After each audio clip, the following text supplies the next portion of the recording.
నమస్కారం. SRTV news కి స్వాగతం. హెడ్లైన్ చూద్దాం. టీడీపీ నేతలకు చంద్రబాబు గుడ్ న్యూస్. తెలంగాణలో భూముల ధరలు పెంపు, రేవంత్ సర్కార్ కీలక నిర్ణయం. అమరావతి నిర్మాణంపై నారాయణ కీలక ప్రకటన, మంత్రిగా బాధ్యతలు చేపట్టగానే రాజధాని ప్లాన్ వెల్లడి. తిరుమలలో రద్దీ, భక్తులతో నిండిపోయిన క్యూ కాంప్లెక్స్లు, కిలోమీటర్ల మేర బారులు తీరిన భక్తులు. ఆంధ్రప్రదేశ్లో 5 ఏళ్ల తర్వాత టీడీపీ అధికారంలోకి వచ్చింది. 2019 ఎన్నికల్లో ఘోర ఓటమి తర్వాత తెలుగు తమ్ముళ్లు డీలా పడిపోయారు. అయితే చంద్రబాబు సారథ్యంలో మళ్లీ బౌన్స్ బ్యాక్ అయిన తెలుగుదేశం పార్టీ జనసేన బీజేపీలతో కలిసి మరోసారి అధికారంలోకి వచ్చింది. చంద్రబాబును ముఖ్యమంత్రిగా చూసిన కార్యకర్తలు, అభిమానులు, నేతలు ఆనందంలో మునిగిపోతున్నారు. అలాగే ఇన్ని రోజులు తాము పడిన కష్టానికి ప్రతిఫలం దక్కుతుందని నేతల నుంచి కార్యకర్తల వరకు ఆశిస్తున్నారు. ఈ క్రమంలోనే మంగళగిరిలోని టీడీపీ కార్యాలయాన్ని సందర్శించిన సీఎం చంద్రబాబు నాయుడు తెలుగు తమ్ముళ్లకు గుడ్ న్యూస్ చెప్పారు. ఏపీ ముఖ్యమంత్రి చంద్రబాబు నాయుడు శనివారం మంగళగిరిలోని ఎన్టీఆర్ భవన్ను సందర్శించారు. ఈ సందర్భంగా పార్టీ నేతలతో టెలికాన్ఫరెన్స్ నిర్వహించారు. ఈ కార్యక్రమంలోని బూత్ స్థాయి కార్యకర్తల నుంచి ఎమ్మెల్యేలు, ఎంపీలు, మంత్రుల వరకు పాల్గొన్నారు. ఈ సందర్భంగా నామినేటెడ్ పదవులపై చంద్రబాబు కీలక ప్రకటన చేశారు. త్వరలోనే నామినేటెడ్ పదవులను భర్తీ చేస్తానని ప్రకటించారు. పార్టీ కోసం కష్టపడిన వారికి నామినేటెడ్ పదవులు కట్టబెడతామని నేతలకు హామీ ఇచ్చారు. క్షేత్రస్థాయి నుంచి పార్టీ విజయం కోసం ఎవరు పనిచేస్తారనే దానిపై వివరాలు సేకరిస్తున్నట్లు చెప్పారు. అలాగే మూతపడిన అన్నా క్యాంటీన్లను 100 రోజులుగా తెరుస్తామని చంద్రబాబు స్పష్టం చేశారు.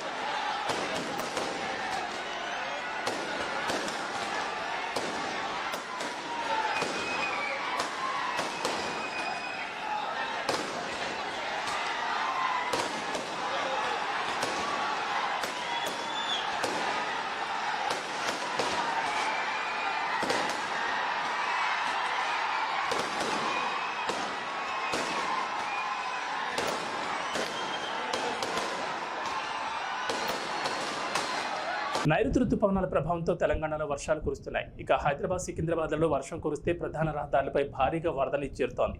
దీంతో ట్రాఫిక్ జామ్తో వాహనదారులు ఇబ్బందులు పడుతున్నారు. ఈ నేపథ్యంలో జంట నగరాల్లో ఎలాంటి ఇబ్బందులు తలెత్తకుండా పటిష్టమైన చర్యలు తీసుకోవాలని ముఖ్యమంత్రి రేవంత్ రెడ్డి అధికారులను ఆదేశించారు. ఉప ముఖ్యమంత్రి బట్టి, మంత్రులు ఉత్తమ్, పొంగులెట్టి, పొన్నం, శ్రీధర్ బాబులతో కలిసి శనివారం సాయంత్రం కమాండ్ కంట్రోల్ సెంటర్ను సందర్శించిన సీఎం అధికారులకు పలు సూచనలు చేశారు.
తెలంగాణలో భూముల ధరల పెంపునకు రేవంత్ ప్రభుత్వం కీలక నిర్ణయం తీసుకుంది. భూముల మార్కెట్ వాస్తవ ధరకు, ప్రభుత్వ ధరకు వ్యత్యాసం ఉండడంతో మార్కెట్ విలువలను సవరించేందుకు ప్రభుత్వం వేగంగా అడుగులు వేస్తోంది.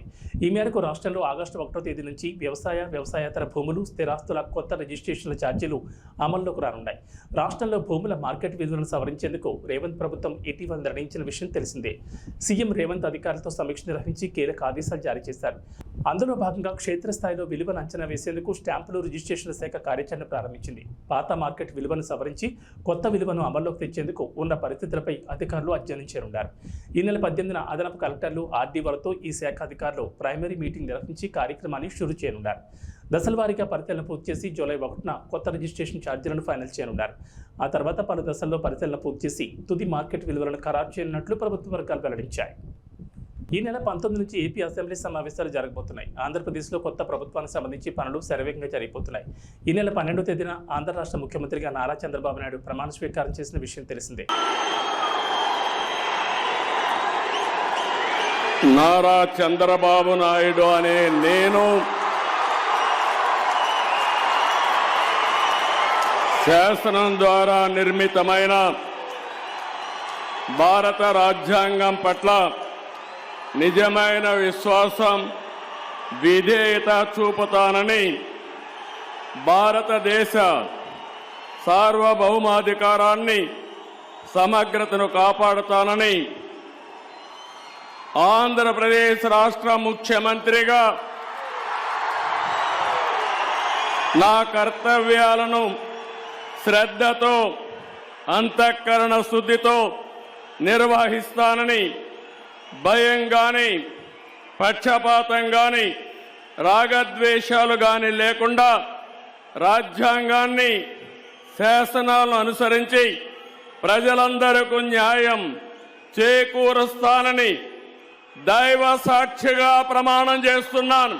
ఏపీలో తెలుగుదేశం పార్టీ నాయకత్వంలోని కూటమి అధికారంలోకి రావడంతో రాజధాని అమరావతికి మళ్లీ మంచి రోజులు వస్తున్నాయి. 5 ఏళ్ల పాటు అభివృద్ధికి దూరంగా ఉండిపోయిన అమరావతి పనుల్లో కదలిక కనిపిస్తోంది.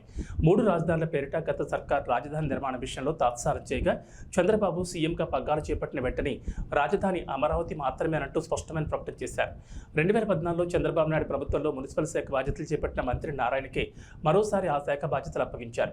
అప్పట్లో రాజధాని అమరావతికి సంబంధించిన వ్యవహారాలను పర్యవేక్షించిన నారాయణ మరోసారి ఆ బాధ్యతలను భుజానికి ఎత్తుకున్నారు.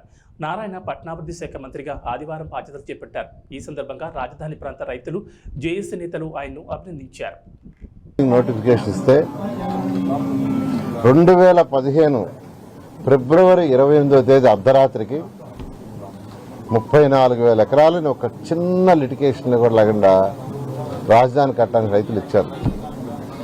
అది మా ముఖ్యమంత్రి గారి మీద నమ్మకంతో ఇక్కడ ఒక మంచి క్యాపిటల్ డెవలప్ చేస్తాం అనే ఉద్దేశం తెచ్చారు. రాష్ట్ర రాజధానికి ఇచ్చారు. అట్లాంటి రాష్ట్ర రాజధాని యాక్చువల్గా గత ప్రభుత్వం పూర్తిగా నిర్విరామం చేసి 3 రాజధానులు అంటూ మూడు ముక్కలాట ఆడి పూర్తిగా నాశనం చేశారు. రైతులకు ఇవ్వాల్సిన కౌలు గీవులు కూడా సరిగా ఇవ్వక వాళ్ళని నానా ఇబ్బందులు పెట్టారు. ఏదేమైనప్పటికీ ప్రజలు ఈ అరాచక పాలన చూసి విసిగిపోయి ఈరోజు ఎన్డీఏ కూటమికి 164 సీట్లు ఇచ్చారు. ముఖ్యమంత్రి గారు ఒకటే చెప్పారు, మళ్ళీ ఈ శాఖ నాకు ఇచ్చి, గతంలో ఈ శాఖ నిర్వహించావు, నీకు అనుభవం ఉంది, ఆ అనుభవంతో దీన్ని ప్రపంచంలో టాప్ 5 రాజధానిలో ఒకటి చేయాలా, ఇక్కడ కట్టే రాజధాని వల్ల రాష్ట్రంలోని 13 జిల్లాల యొక్క ఆర్థిక స్థితి పెరగాలి అని ఇచ్చారు. ఖచ్చితంగా నేను యాక్చువల్గా మంత్రిగా స్వీకరించినప్పటి నుంచి నేను స్టడీ చేస్తూ ఉన్నాను. గత అనుభవం 2014 నుంచి 19 దాకా నేను చేసిన స్టడీ అంటే అప్పుడు ఆంధ్రప్రదేశ్ డిప్యూటీ సీఎం పవన్ కళ్యాణ్ మంత్రివర్గంలో తనకు కేటాయించిన శాఖలపై స్పందించారు. దీనికి సంబంధించి సుదీర్ఘమైన పత్రికా ప్రకటన విడుదల చేశారు. చంద్రబాబు మంత్రివర్గంలో పంచాయతీరాజ్, గ్రామీణాభివృద్ధి, గ్రామీణ నీటి సరఫరా, అటవీ, పర్యావరణం, సైన్స్ అండ్ టెక్నాలజీ శాఖలను పవన్ కళ్యాణ్ కేటాయించారు. ఈ నేపథ్యంలో మంత్రిగా తాను చేయబోయే పనులు, తన ప్రాధాన్యాలను పవన్ కళ్యాణ్ వివరించారు. సీఎం చంద్రబాబు తన కేటాయించిన శాఖలన్నీ తన మనసుకు, జనసేన మూల సిద్ధాంతాలకు చాలా దగ్గరగా ఉన్నాయని పవన్ కళ్యాణ్ చెప్పుకొచ్చారు. మంత్రిత్వ శాఖలపై సంతోషం వ్యక్తం చేశారు. ఆంధ్రప్రదేశ్ రాష్ట్ర ఉప ముఖ్యమంత్రిగా తాను నిర్వర్తించబోయే శాఖలు తన మనసుకు, జనసేన మూల సిద్ధాంతాలకు చాలా దగ్గరగా ఉన్నాయన్నారు. ఈ బాధ్యతలు సంతోషం కలిగిస్తున్నాయన్నారు. పంచాయతీరాజ్, గ్రామీణాభివృద్ధి, గ్రామీణ నీటి సరఫరా, పర్యావరణం, అటవీ, శాస్త్ర సాంకేతిక శాఖలన్నీ ప్రజలకు ప్రత్యక్షంగా ఉపయోగపడేవి. ప్రభుత్వాన్ని ప్రజల దగ్గరకు చేర్చేవిగా నేను భావిస్తున్నానన్నారు. 2008 నుంచి ప్రత్యక్ష రాజకీయాల్లో ఉన్న తాను ఉభయ తెలుగు రాష్ట్రాల్లో విస్తృతంగా పర్యటించారన్నారు. 2019 ఎన్నికలకు ముందు ప్రజా సమస్యలపై అవగాహన, మౌలిక సదుపాయాల కల్పనపై అధ్యయనం కోసం ప్రజా పోరాట యాత్రను తలపెట్టానని పవన్ కళ్యాణ్ తెలిపారు. రాష్ట్ర వైద్య ఆరోగ్య శాఖ మంత్రి సత్యకుమార్ కుటుంబ సమేతంగా ఇంద్రకీలాద్రిపై కొలువుదీరిన శ్రీ దుర్గా మల్లేశ్వర స్వామి దేవస్థానంలో కనకదుర్గమ్మ అమ్మవారిని దర్శించుకున్నారు. అనంతరం మంత్రిగా బాధ్యతలు స్వీకరించారు.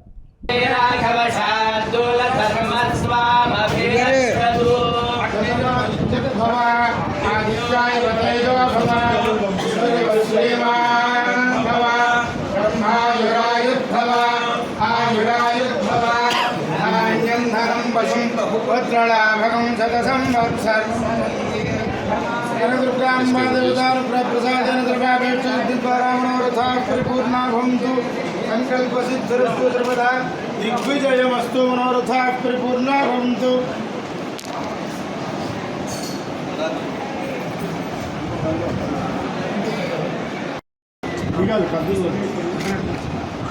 ప్రసాదం ఇచ్చారా? ఇచ్చారు.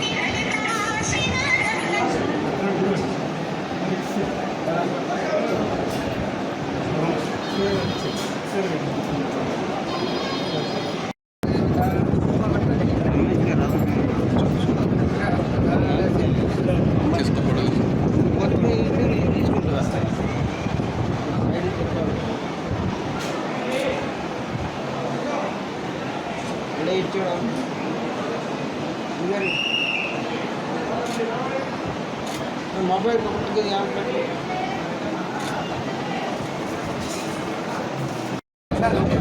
ప్రజాధనంతో ఏర్పాటు చేసిన ఫర్నిచర్ను సొంతానికి వినియోగించుకుంటున్న మాజీ సీఎం జగన్పై కేసు నమోదు చేయాలని కోడెల శివరాం డిమాండ్ చేశారు. జగన్ తాడేపల్లి లోటస్ పాండ్లో ఇళ్ల మరమ్మతుల కోసం 18 కోట్లు ఖర్చు చేశారని ఆరోపించారు. ప్రస్తుతం జగన్ తన నివాసంలో సీఎంఓ కింద తెచ్చిన ఫర్నిచర్ ఇచ్చేస్తానని కనీసం లేఖ రాయలేదన్నారు. ఇప్పటిదాకా ఫర్నిచర్ ఇవ్వనందుకు కోడెలపై పెట్టిన కేసు జగన్ మీద పెట్టొచ్చు కదా అని ప్రశ్నించారు. మాజీ స్పీకర్ కోడెల శివప్రసాద్ ఆ రోజు ఫర్నిచర్ తన వద్ద ఉందని చెప్పకపోతే ఎవరికీ తెలియదని ఫర్నిచర్ తీసుకెళ్లాలని స్పీకర్కు లేఖ రాసిన తర్వాత ఆయనపై కేసు పెట్టారన్నారు. ఐపీసీ 409 సెక్షన్ కింద 10 ఏళ్లు శిక్ష పడే కేసు పెట్టారని కోడెల శివరాం గుర్తు చేశారు. జగన్పై సైతం అదే కేసు పెట్టాలని డిమాండ్ చేశారు. కలియుగ ప్రత్యక్ష దైవం శ్రీనివాసుడు కొలువైన తిరుమలకు భక్తులు పోటెత్తారు. వేసవి సెలవులు ముగిసిన తొలి వీకెండ్ కావడంతో భక్తులు భారీగా తరలివచ్చారు. అలాగే సోమవారం కూడా సెలవు రోజు కావడంతో వెంకన్న దర్శనానికి మరింత రద్దీ పెరిగింది. శనివారం వేలాదిగా తరలివచ్చిన భక్తులతో తిరుమల గిరులు కిటకిటలాడాయి. శ్రీవారి దర్శనం కోసం వచ్చిన భక్తులతో వైకుంఠం క్యూ కాంప్లెక్స్లోని అన్ని కంపార్ట్మెంట్లు పూర్తిగా నిండిపోయాయి. నారాయణగిరి ఉద్యానవనంలో ఏర్పాటు చేసిన షెడ్లలో సైతం భక్తులు కిక్కిరిసిపోయారు. మరోవైపు భక్తుల తాకిడి కారణంగా వైకుంఠం క్యూ కాంప్లెక్స్ నిండిపోయి సుమారు 3 కిలోమీటర్ల మేర క్యూ లైన్ వ్యాపించింది. పాప వినాశనం వెళ్లే దారిలో ఉన్న కళ్యాణ వరకు భక్తులు బారులు తీరారు. ఉండడంతో భక్తులు వెలుపల క్యూ లైన్ లో వేచి ఉన్నారు. టోకెన్లు లేని భక్తులకు శ్రీవారి దర్శనం కోసం 24 గంటల సమయం పడుతుంది. ఇక 300 రూపాయల ప్రత్యేక ప్రవేశ దర్శనానికి 8 గంటల సమయం పడుతుంది. 62,366 మంది భక్తులు నిన్న శ్రీవారిని దర్శించుకోగా 29,633 మంది భక్తులు తలనీలాలు సమర్పించారు. ఇక నిన్న శ్రీవారి హుండీకి 3 కోట్ల ఆదాయం చేకూరింది. ఈ నెల 15న శ్రీవారి ఆలయంలో శ్రీరామనవమి వేడుకలు నిర్వహించనున్నారు టీటీడీ. ఈ సందర్భంగా పలు ఆర్జిత సేవలను రద్దు చేశారు. ఏప్రిల్ 18వ తేదీన శ్రీరామ పట్టాభిషేకం నిర్వహించనుంది టీటీడీ. రామ్ డబుల్ స్మార్ట్ నుంచి ఇంతవరకు ఎలాంటి అప్డేట్ రాలేదు. ఆ మధ్య వదిలిన టీజర్ తప్ప ఇంకా ఎలాంటి అప్డేట్ రాలేదు. అసలు ఈ సినిమా షూటింగ్ జరుగుతుందా లేదా అన్న డౌట్లు కూడా అందరికీ కలిగాయి. చివరికి ఈ మూవీ ఉందా అటకెక్కించేశారని అనుకున్నారు. కానీ సడన్గా డబుల్ స్మార్ట్ రిలీజ్ డేట్ను అధికారికంగా ప్రకటించేశారు. ఆగస్టు 25న ఈ చిత్రం విడుదల కాబోతుందట. ఈ మేరకు మేకర్లు పోస్టర్ను కూడా రిలీజ్ చేశారు. ఆగస్టు 15న ఏ తెలుగు సినిమా కూడా పోటీకి దిగుతాం. ఎందుకంటే అల్లు అర్జున్ సుకుమార్ కాంబోలో పుష్ప ది రూల్ రానుంది. అలాంటి రామ్ డబుల్ స్మార్ట్ను రంగంలోకి దించారు. చూస్తుంటే పుష్ప 2 వాయిదా పడేలా ఉందనిపిస్తుంది. అందుకే ఆ డేట్ పోతే మళ్ళీ రాదని వెంటనే ఇలా పూరి జగన్నాథ్ రామ్ తమ రిలీజ్ డేట్ ను బ్లాక్ చేసుకున్నట్లుగా అనిపిస్తోంది. మేకర్స్ పోస్ట్ పోన్ చేయనున్నారు అని వార్తలు వస్తున్నాయి. బేసిక్ గా పుష్ప 2 ఆగస్టు 15న రిలీజ్ అవ్వాలి. ఈ మూవీ పోస్ట్ పోన్ అయితే అదే డేట్ లో తమ సినిమాలను రిలీజ్ చేయటానికి కొన్ని సినిమాలు రెడీగా ఉన్నాయి. ఒక పక్క లక్కీ భాస్కర్, తంగలాన్ వంటి సినిమాలు ఈ డేట్ కోసం చూస్తుంటే, మరోపక్క ఆగస్టు 29న రిలీజ్ డేట్ ఫిక్స్ చేసుకున్నా సరిపోదా శనివారం కూడా ఈ డేటుపైనే ఒక కన్నేసింది. అయితే పూరి వీరందరికంటే ఒక అడుగు ముందే ఉన్నాడు అని చెప్పొచ్చు. డబుల్ స్మార్ట్ మూవీ పోస్టర్ను రిలీజ్ డేట్తో కలిపి రిలీజ్ చేస్తాడు. ఈ సినిమా ఆగస్టు 15న రిలీజ్ అవ్వనుంది అని ఆడియన్స్కి క్లారిటీ ఇచ్చాడు పూరి జగన్నాథ్. ఆగస్టు 15న సినిమాను రిలీజ్ చేసి ఆ వీకెండ్ను పూర్తిగా వాడనున్నాడు పూరి. అంతేకాకుండా సోమవారం రక్షాబంధన్ అవటంతో ఆ రోజు కూడా ప్రేక్షకులు సినిమాకి వచ్చే ఛాన్సెస్ ఉన్నాయి. ఇక పోస్టర్ విషయానికి వస్తే నుదిటిన విభూతితో రామ్ మాస్ లుక్లో నడుచుకుంటూ వస్తుంటే బ్యాక్గ్రౌండ్లో కొండలు, కొండల మధ్యలో శివలింగాన్ని పెట్టి పవర్ఫుల్గా డిజైన్ చేశారు. సో పుష్ప 2 పోస్ట్ పోన్ అని టీం కన్ఫర్మ్ చేయకముందే double smart release date fix చేశారు పూరి. తెలంగాణ వ్యాప్తంగా నైరుతి రుతుపవనాలు విస్తరించాయి. అయినా కొన్ని జిల్లాల్లో మాత్రం ఇంకా వర్షాలు కురవడం లేదు. ఇప్పటికే విత్తనాలు విత్తిన రైతులు వాన కోసం ఆకాశం వైపు ఆశగా ఎదురుచూస్తున్నారు. మేఘాలు కమ్ముకుంటున్నాయి తప్ప వనరులు మాత్రం కరుణించడం లేదు. కొన్ని జిల్లాల్లో అయితే వర్షం కురిసి వారం దాటింది. వర్షం కోసం ఎదురుచూస్తున్న రైతులకు వాతావరణ శాఖ గుడ్ న్యూస్ చెప్పింది. తెలంగాణ నుంచి మధ్య బంగాళాఖాతం వరకు ద్రోణి విస్తరించిందని చెప్పారు. ఇది సముద్ర మట్టం నుంచి 3.1 కిలోమీటర్ల నుంచి 5.8 కిలోమీటర్ల మధ్యలో కొనసాగుతుందన్నారు. గాలులు పశ్చిమ దిశ నుంచి తెలంగాణ వైపు వీస్తున్నాయన్నారు. దీని ప్రభావంతో రాబోయే 3 రోజులు తెలంగాణలో తేలికపాటి నుంచి ఓ మోస్తరు వర్షాలు కొన్ని చోట్ల కురిసే అవకాశం ఉందని తెలిపారు. ఇవాళ రేపు రాష్ట్రంలోని కొన్ని జిల్లాల్లో ఉరుములు, మెరుపులు, ఈదురుగాలులు గంటకు 30 నుంచి 40 కిలోమీటర్ల వేగంతో వీస్తాయన్నారు. భగభగలు కురిపించగా ఆ తర్వాత వాతావరణం ఒక్కసారిగా మారిపోయింది. ఆకాశంలో క్యూములోనింబస్ మేఘాలు కమ్ముకుని ఆకాశానికి చిల్లు పడిందా అన్నట్టుగా భారీ ఎత్తున వర్షం కురిసింది. ఉరుములు, మెరుపులతో పాటు ఈదురుగాలులతో వర్షం కురిసింది. దీంతో భాగ్యనగరం మొత్తం తడిసి ముద్దయింది. రోడ్లన్నీ వర్షపు నీటితో నిండిపోయాయి. పలు చోట్లలో రహదారులపై పెద్ద ఎత్తున నీరు నిలిచిపోవడంతో భారీగా ట్రాఫిక్ జామ్ అయింది. దీంతో వాహనదారులు తీవ్ర ఇబ్బందులు పడుతున్నారు.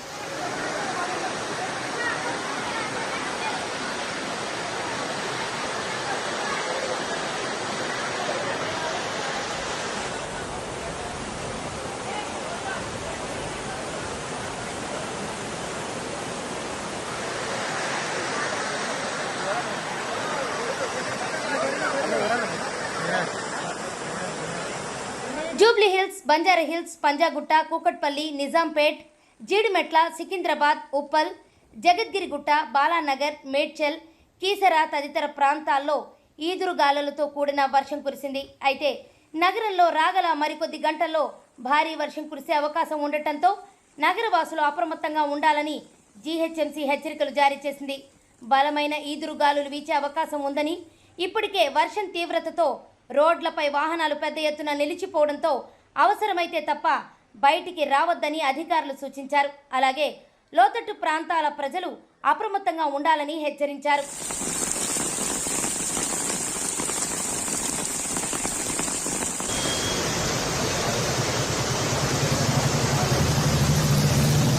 రాత్రి సమయంలోనూ భారీ వర్షం కురిసే అవకాశం ఉండటంతో ప్రజలెవరూ బయట తిరగద్దని అధికారులు హెచ్చరిస్తున్నారు. ప్రస్తుతం బయట ఉన్నవారు కూడా వీలైనంత త్వరగా ఇళ్లకు చేరుకోవాలని సూచించారు. ఆఫీసుల నుంచి ఇళ్లకు వెళ్లే సమయం కావడంతో రోడ్లపై భారీ స్థాయిలో ట్రాఫిక్ జామ్ అయ్యే అవకాశం ఉందని, అందువల్ల వాహనదారులు అప్రమత్తంగా ఉండాలని సూచనలు జారీ చేశారు. గత వారం కురిసిన భారీ వర్షానికి హైదరాబాద్ నగరం చిగురుటాకులా వణికిపోయింది. అదే తరహాలో గురువారం కూడా కుండపోత వాన జనజీవనాన్ని అస్తవ్యస్తం చేసేసింది. ఓవైపు వర్షాలతో, అకాల వర్షాలతో ఇబ్బందులు కలుగుతున్నా వేసవి తీవ్రత నుంచి ఉపశమనం కలగడం హైదరాబాదీలకు ఊరటనిస్తోంది. ఇవి బులెటిన్ విశేషాలు. నమస్కారం.